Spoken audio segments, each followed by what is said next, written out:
চিত্রশিল্পী মানবেন্দ্র ঘোষের বাড়িতে আগুনের ঘটনায় আওয়ামী লীগের দিকে আঙ্গুল তুললেন উপদেষ্টা ফারুকী। তিনি বলেন, দুর্বৃত্তরা মনে করিয়ে দিল জুলাই এখনো চলছে, কিন্তু ওরা জানে না বাংলাদেশের মানুষ জুলাই বুকে নিয়েই সামনে এগোচ্ছে। 16 এপ্রিল ফেসবুক পোস্টে এসব কথা বলেন সংস্কৃতি উপদেষ্টা মুস্তফা সরওয়ার ফারুকী। 16 এপ্রিল ভোরে শিল্পী মানবেন্দ্রর মানিকগঞ্জের গ্রামের বাড়িতে আগুন দেয় দুষ্কৃতকারীরা। এতে পুড়ে ছাই হয়ে যায় তার টিনের ঘর, সেই সঙ্গে পুড়ে খাক হয় তার চিত্রকর্ম, জীবনের সফলতার স্মৃতি।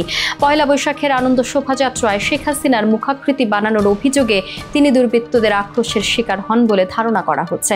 তবে মানবেন্দ্র ঘোষ জানান, তিনি কেবল বাঘের মোটিভ বানিয়েছিলেন, শেখ হাসিনার মোটিভের সঙ্গে তার সম্পৃক্ততা নেই।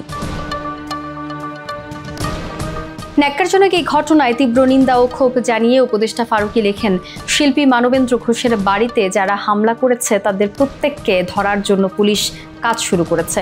স্বরাষ্ট্র উপদেষ্টার সঙ্গে কথা হয়েছে, তিনি পুলিশের আইজিকে পরিষ্কার নির্দেশনা দিয়েছেন। উপদেষ্টা জানান, গত কয়েকদিন ধরেই অনলাইনে শিল্পী মানবেন্দ্র ঘোষকে আক্রমণের উস্কানি দেওয়া হচ্ছিল। এর পেছনে জুলাইয়ে বিতাড়িত আওয়ামী লীগকে দায়ী করেন ফারুকী।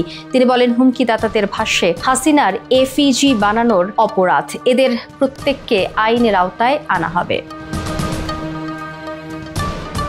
উপদেষ্টা তার পোস্টে আরও লেখেন, পাহাড় থেকে সমতল জুড়ে বাংলাদেশ মাত্রই এক অভূতপূর্ব মৈত্রীর উৎসব শেষ করলো, এক অন্যরকম আবেশ সবার মনে। আর এই সময়ে ওরা আক্রমণ করে এটা মনে করিয়ে দিল জুলাই চলমান, কিন্তু ওরা জানে না বাংলাদেশের মানুষ জুলাই বুকে নিয়ে সামনে এগোচ্ছে। বাংলাদেশের জনগণের ঐক্যের সামনে এরা তুচ্ছ।